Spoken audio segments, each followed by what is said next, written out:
All right, settle in, folks, because you are not going to believe this. I swear on my mama's grave, what I'm about to tell you is the God's honest truth. And it all started with my grandma Ilara passing on.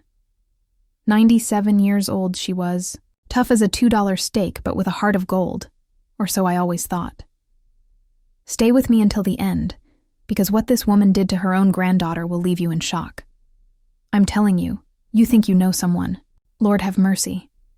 When Grandma Ilara finally laid down her burdens, it felt like a great old oak tree had fallen in the forest of our family. 97 years. Can you imagine? Back in my day, reaching that age was something else. A real testament. She'd seen the world change in ways you young folks can only read about in history books. Raised me, practically, after my own mama, Helen, passed too young. So, her leaving, well, it left a hole in my heart the size of Texas, I tell you. We were all gathered at her little clapboard house after the funeral, the smell of coffee and casserole thick in the air, family milling about, sharing memories, the way folks do. My son, David, and his wife, Jenny, were there with my grandkids, bless their hearts. Little Lily was trying to sneak an extra cookie, and young Tom was looking, all solemn, trying to be grown up. It was a somber affair, but peaceful, you know, like Ilara herself in her final days.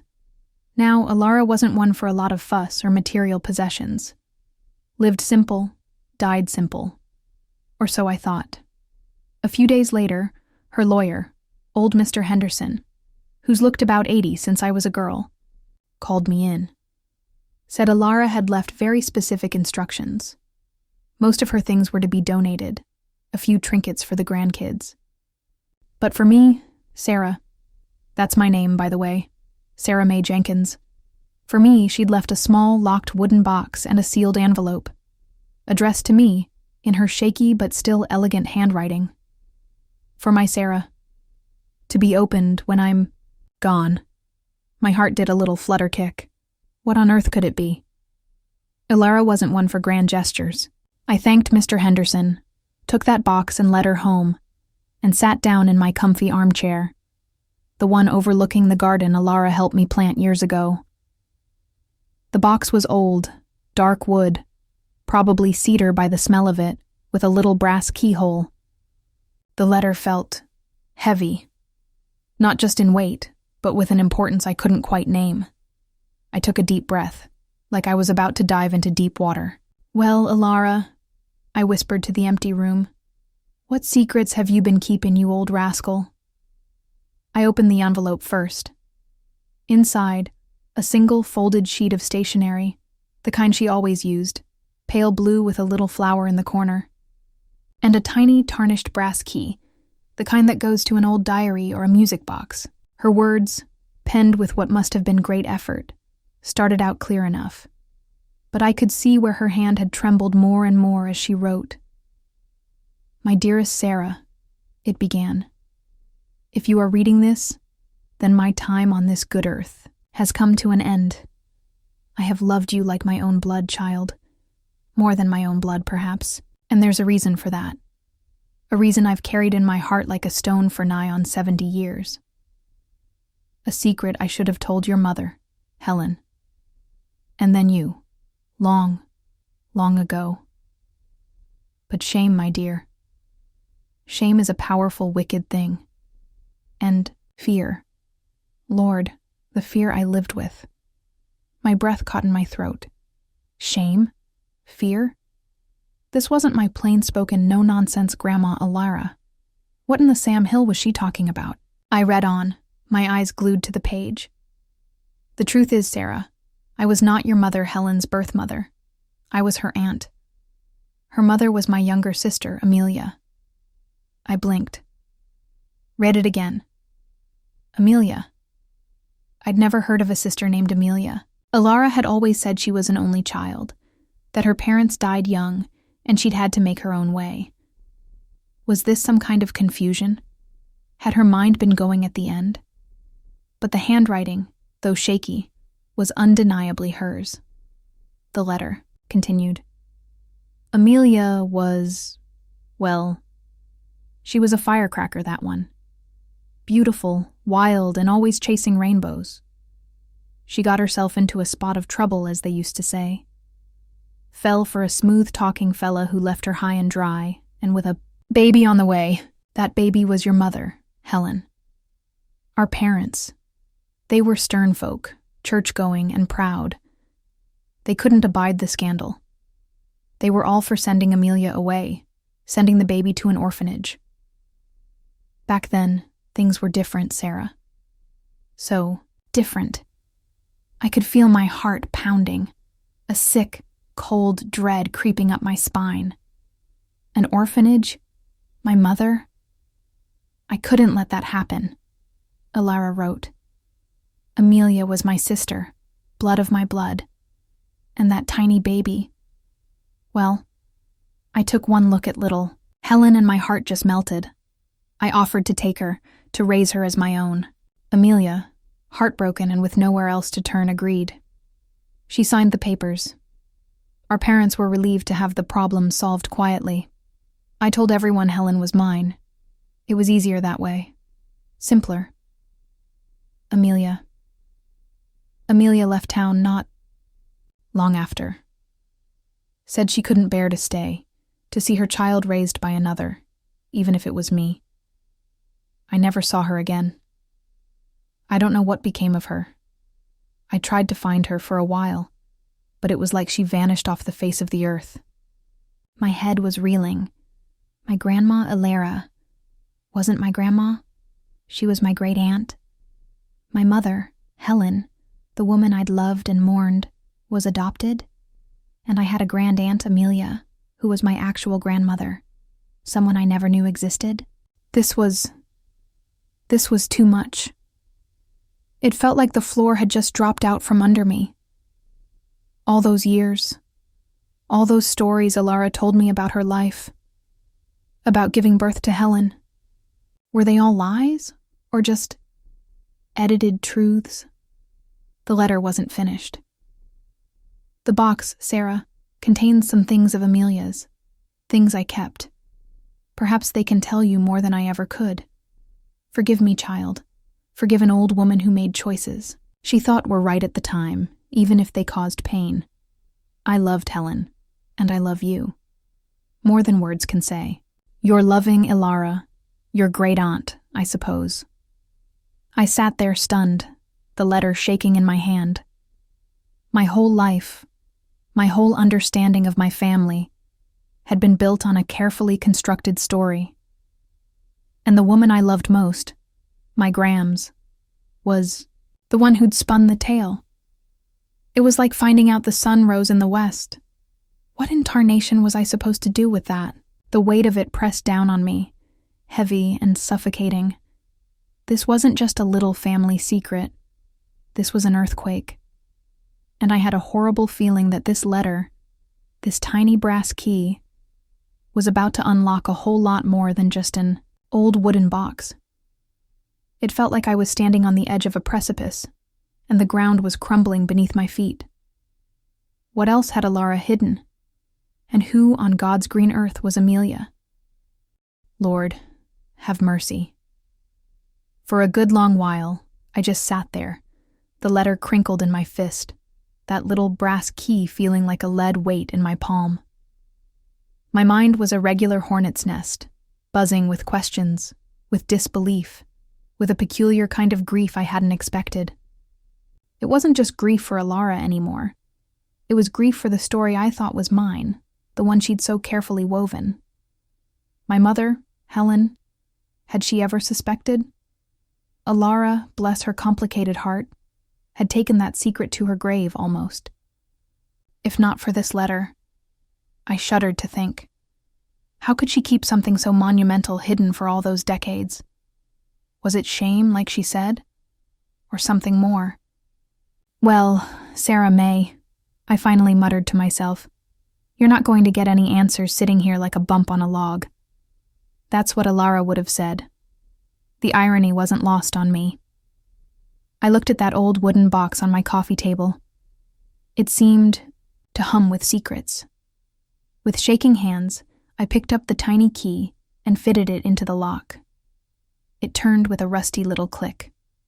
My heart was thumping like a drum solo at a high school band concert. I lifted the lid. The scent of old paper, dried lavender, and something else.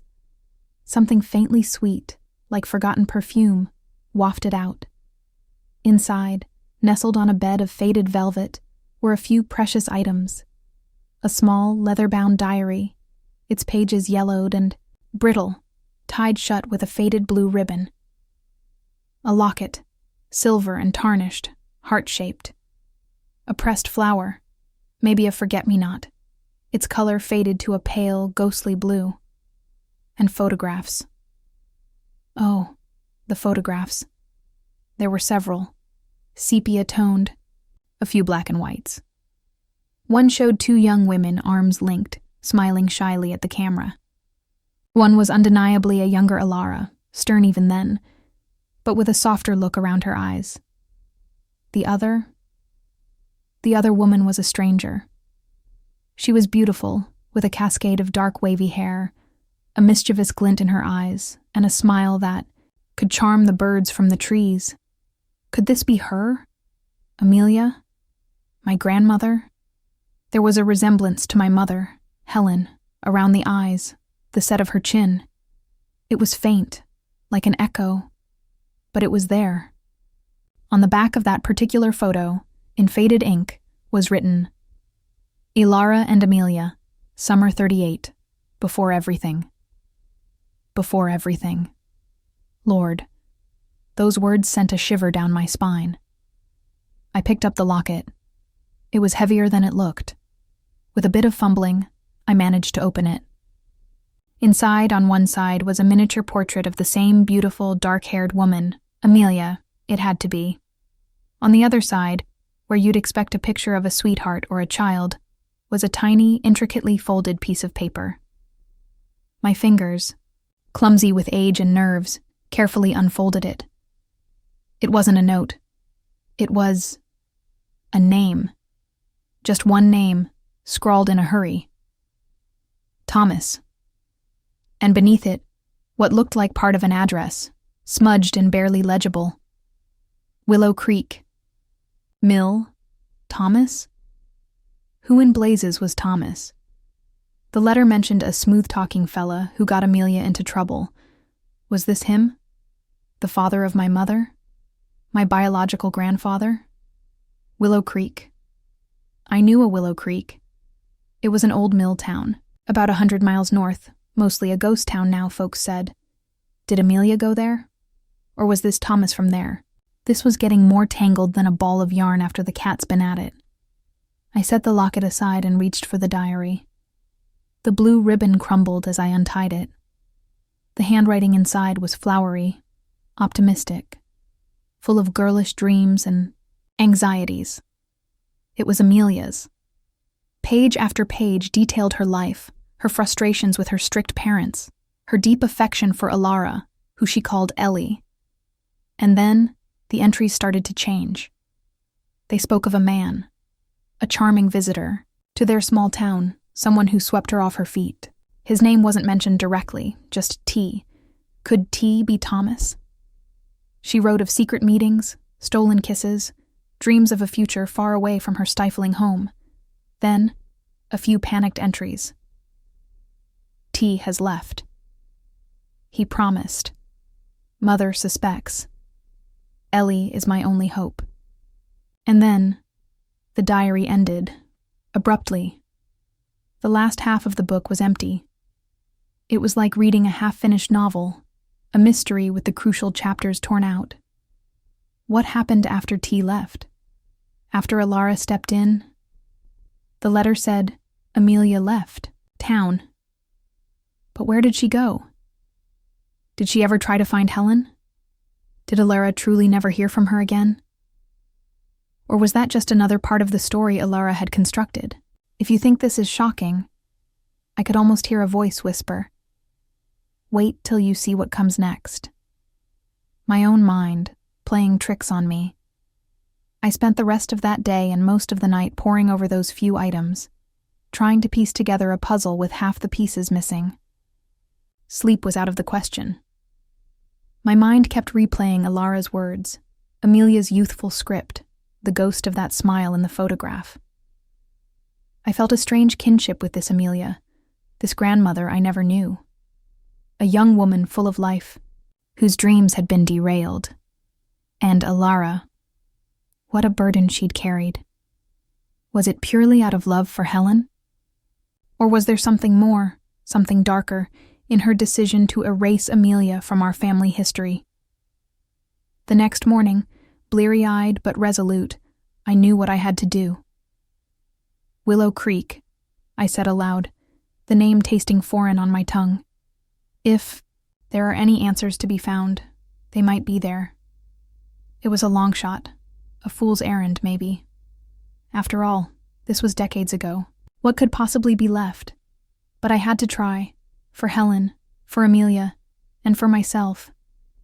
I needed to know the whole truth, no matter how painful.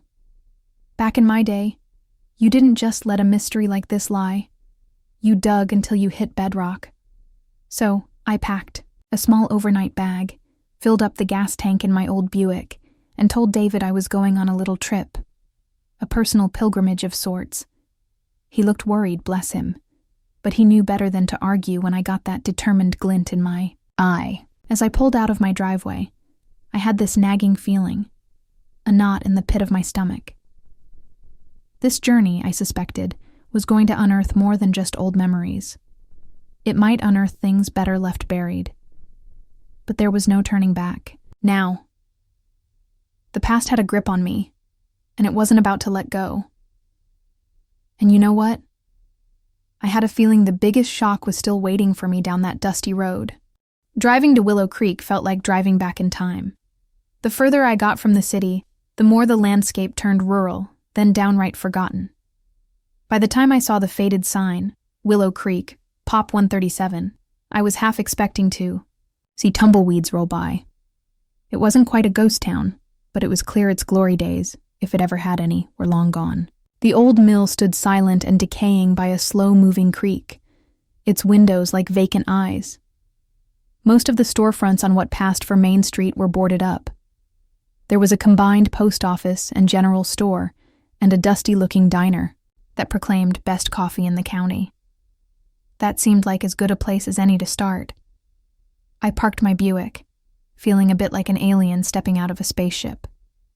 A few old-timers were sitting on a bench outside the general store, watching me with that quiet, assessing gaze you only find in small towns. I gave them a polite nod and went into the diner. It smelled of stale grease and old coffee, but it was clean enough. A woman with hair the color of straw and a no-nonsense expression wiped down the counter. "What can I get for you, hun?" she asked. "Just coffee, for now, thank you," I said, sliding onto a cracked vinyl stool. "And maybe some information, if you don't mind." I hesitated, not sure how to begin. "I'm looking for any records or anyone who might remember a family named Weatherby, or a young woman named Amelia, who might have been here. Oh goodness, back in the late 1930s, early 1940s. The woman, whose name tag read Doris, paused, her wiping, and gave me a long look. Weatherby, you say? Can't say I recall that name right off. And Amelia? That's a long time ago, sugar. Most folks who'd remember that far back are either gone, or their memories ain't what they used to be. What's your interest, if you don't mind my askin'?" Lord, this was harder than I thought. She was a relative. My grandmother, I believe. I just found out about her, and I'm trying to piece together her story. I showed her the photo of Amelia. Doris squinted at it. "Pretty girl, can't say I recognize her. But you might try old Agnes Periwinkle. Lives in that little blue house down by the creek, just past the old mill. She's ancient, but her mind's still sharp as a tack. If anyone in Willow Creek remembers that far back, it's Agnes. Agnes Periwinkle. It was a long shot, but it was all I had. I thanked Doris, finished my coffee, which I have to admit wasn't half bad, and headed for the little blue house. It was neat as a pin, with a white picket fence and roses still blooming, even this late in the season. An elderly woman, tiny and frail, with bright, intelligent eyes, answered my knock. This had to be Agnes. I introduced myself, explained my quest, showed her Amelia's photo. Agnes peered at it through her spectacles, her brow furrowed in concentration. "Amelia," she murmured. My. That name does ring a bell, child. A sad story, that one, if I recall. Came here with a fella, a smooth talker named Thomas. Thomas? Weatherby? Yes, that was it. He was from around here. One of the Weatherby boys, though he'd been away working up north. My heart leaped. Thomas Weatherby, the name from the locket. Yes, that's him, I exclaimed, probably a bit too loud. What happened to them? To Amelia? Agnes sighed, her eyes clouding over. Well, Thomas, he was a charmer, but a bit of a rolling stone if you catch my drift. They lived in a little cabin up on Mill Ridge for a spell. She was expecting, I remember that. Pretty as a picture, but always looked a bit haunted, like she was carrying a heavy secret. Agnes paused, then her eyes sharpened.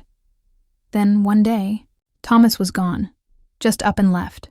Word was he ran off with some money from the mill manager. Left Amelia high and dry, with a baby almost due. This matched what Alara had written, more or less. But Alara said Amelia left Helen with her before this Thomas character. Could Alara have muddled the timeline, or deliberately changed it? And Amelia? I pressed. What happened to her baby? She had the baby, Agnes said softly. A little girl. Healthy, they said. But Amelia, she wasn't right after that. Postpartum blues, we'd call it now, but back then, folks just said she had a nervous disposition. She barely left the cabin. Then, maybe a month or two later, she disappeared. Disappeared? My blood ran cold. What do you mean, disappeared? Just what I said, child. Vanished. One day she was there, the next she was gone. Left the baby and all. Folks figured she couldn't handle it. Ran off to find Thomas, or maybe just ran away from it all. The town took care of the baby girl for a bit. Then a woman came. Stern-faced woman. Said she was Amelia's sister. Said her name was Alara. Alara. So Alara had come here. She'd found Amelia, or at least found where Amelia had been. But why hadn't she mentioned any of this in the letter?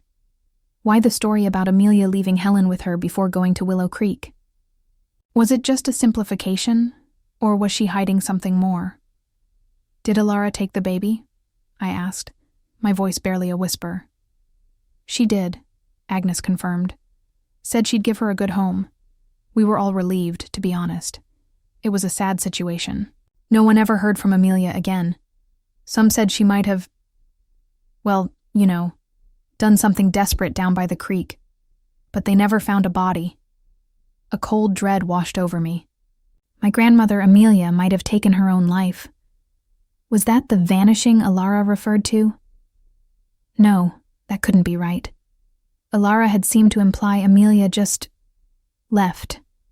This was a whole different, darker possibility. But that's not even half of what happened, a little voice in my head seemed to say, sending a fresh chill through me. I thanked Agnes, my mind reeling. As I walked back to my car, the peaceful quiet of Willow Creek suddenly felt oppressive, filled with unspoken tragedies. Alara's letter had painted a picture of a sister who'd made a mistake and then walked away. But Agnes's story hinted at something far more desperate, far more tragic. And Alara had been right in the middle of it. She'd come to Willow Creek. She'd taken my mother, Helen. But what had she told the people back home? And what had she really known about Amelia's fate? I drove away from Willow Creek with more questions than answers. The simplicity of Alara's letter now seemed deceptive. It felt like she'd given me one layer of the truth, but there were other, darker layers hidden beneath. I decided to visit the county courthouse in the next biggest town, the one Willow Creek would have been, under the jurisdiction of. Maybe there were records, a death certificate, anything. It took some doing, digging through dusty ledgers and microfilm. Thank goodness for a helpful clerk who took pity on an old woman on a mission. And then I found it. Not a death certificate. For Amelia. No.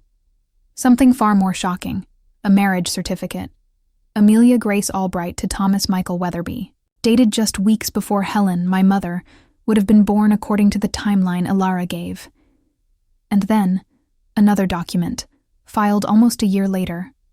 A birth certificate. For a boy. Daniel James Weatherby. Parents.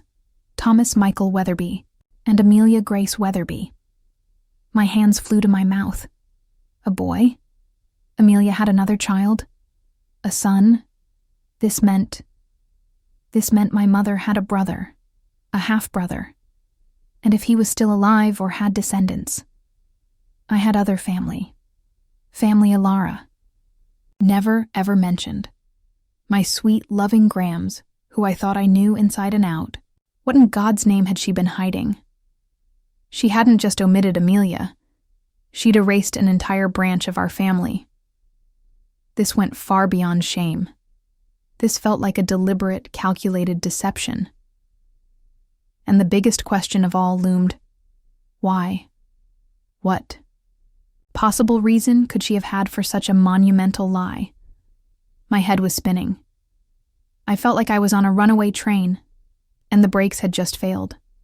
What Mark, or rather, this unknown potential relative, might tell me next. If I could even find them, well, that just about knocked me clean off my rocker. Lord, have mercy on my soul. Finding out about Daniel James Weatherby, my mother's potential half-brother, was like having a bomb dropped right in my lap. I sat there in that dusty courthouse annex, staring at the microfilm reader, feeling like I couldn't draw a proper breath. My grandma Alara, the woman who'd been my rock, my guiding star. Had she known about this boy? Had she deliberately kept my mother from her own brother? The questions were piling up, each one more painful than the last. This ain't even the half of it, I muttered to myself, echoing that persistent little voice in my head. It was becoming my mantra. Back in my day, we didn't have these fancy internet searches, but times have changed, haven't they? It took some doing, and I confess I enlisted my son David, who's a whiz with computers. I told him a version of the story, enough to get him on board without completely upending his world just yet. We searched for Daniel James Weatherby, and bless my stars, we found him. Or rather, we found his obituary. He'd passed away 10 years prior, in a town a few states over. But the obituary mentioned a surviving son, Mark Weatherby, and it listed his current town. My heart did a flip-flop. A nephew. I had a nephew. A man probably around my David's age. Did he know about us? About Helen? About Amelia's first child? I had to find out. This was too big to let go. It was like a hunger. This need to know the full, unvarnished truth. So, I did what any slightly reckless, truth-seeking 68-year-old woman would do.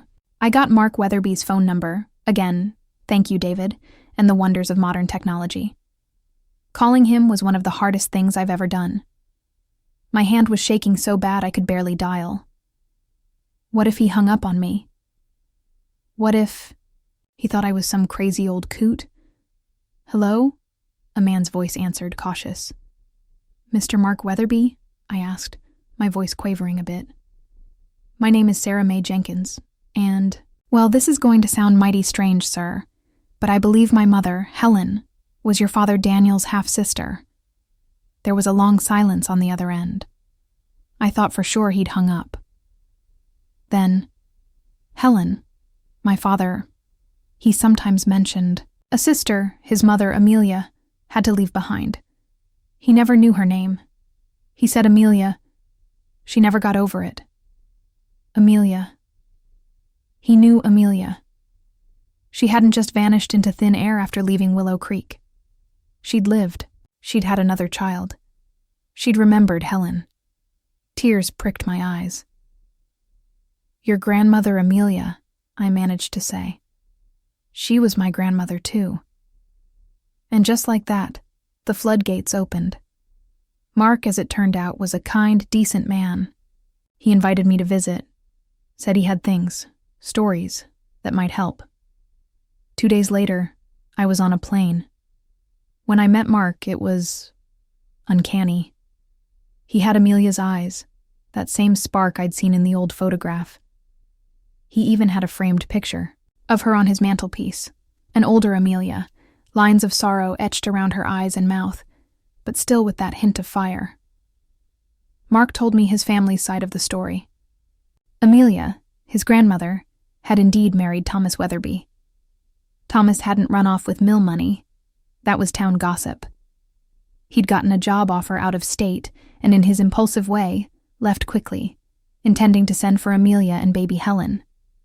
But Amelia, terrified of her stern parents finding out about the marriage and the baby, as she hadn't told them the whole truth initially, had panicked. She'd written to Alara, her older, sensible sister, begging for help. Alara had come to Willow Creek, and this, folks, is where the story Alara told me, and the truth took a sharp, heartbreaking turn. According to Mark, based on Amelia's journals and letters she'd left behind, yes, she kept writing, a lifetime, of words. Alara convinced Amelia that Thomas had truly abandoned her and Helen. Alara said Thomas was a no-good scoundrel, which, to be fair, he might have been a bit flighty, but not entirely wicked. Alara painted a bleak picture for Amelia, a young, unmarried mother, which Amelia wasn't, but Alara twisted it. She told Amelia that the only thing for Helen was for Alara to take her, raise her in a stable home, away from the scandal and uncertainty. Amelia, heartbroken, confused, and likely suffering from severe postpartum depression, as Agnes Periwinkle had guessed, reluctantly agreed. She thought she was doing the best for her child. Alara took Helen and promised Amelia she could visit, could be part of Helen's life once things settled. But that promise was never kept. Amelia, after Thomas eventually did send for her and they reunited, tried to contact Alara. She wrote letters. She even tried to visit once. But Alara, Mark said, told Amelia that Helen was thriving, that she believed Alara was her mother, and that it would be cruel and confusing to disrupt her life. Alara, in essence, stole my mother. Not out of malice, perhaps, but out of a desperate, possessive love. She'd always wanted a child of her own, Mark explained Amelia believed, and Helen became that child. Alara built a wall around Helen, cutting her off from her true mother. Amelia, miles away, eventually with another child, Daniel, grieved for the daughter she'd lost, never knowing how to break through Alara's defenses. She'd lived her whole life with that ache in her heart. Mark then brought out a worn, beautiful wooden box, very much like the one Alara had left me. "Amelia left this for Helen," he said, his voice thick with emotion. "Or for her descendants if Helen was gone. She always hoped one day you all would know the truth." Inside were letters, dozens of them, written by Amelia to Helen, over decades. Birthday letters, Christmas letters, letters just pouring out a mother's love for a daughter she couldn't reach. There were small, pressed flowers, little trinkets, a first tooth from Daniel, carefully wrapped, things a mother saves. My hands trembled as I picked up one letter, addressed in a familiar, elegant script, so like Alara's, yet uniquely Amelia's. Tears streamed down my face as I read Amelia's words, her love, her longing, her pain. This was the real inheritance. Not money, not property, but this legacy of a grandmother's fierce, enduring love, stolen by circumstance and by a sister's desperate act. I felt a whirlwind of emotions.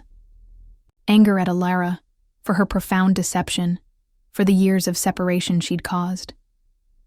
But also a strange sort of pity. She must have been so lonely, so fearful of losing Helen to do such a thing. It didn't excuse it, not by a long shot, but it made her human, flawed, complicated. Just like the rest of us, I suppose. The shocking truth from the letter Grandma Alara left was just the tip of the iceberg. The real shock was the depth of the secrets, the lives altered, the connections severed. But here, in Mark's living room, holding my true grandmother's letters, I also felt a profound sense of connection. I had found Amelia. And in doing so, I had found a whole new branch of my family.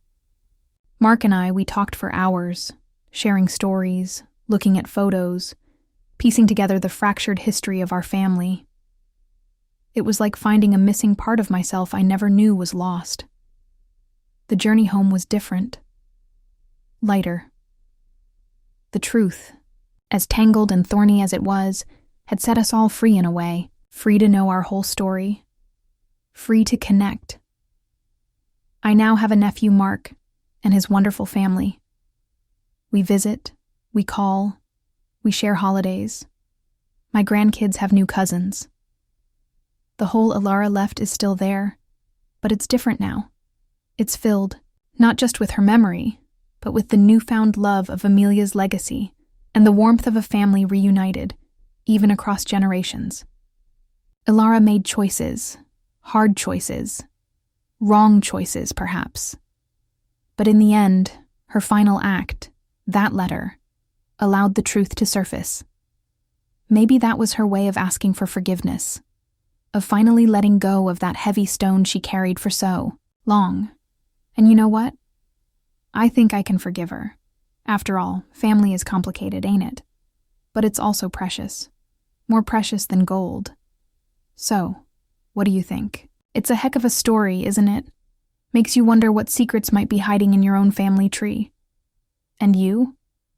Would you have done the same in my place? Tell me in the comments. And you? Would you have done the same in my place? Tell me in the comments. If you enjoyed this trip down a very crooked memory lane, leave your like and subscribe for more daily gossip. Lord knows life's full of 'em.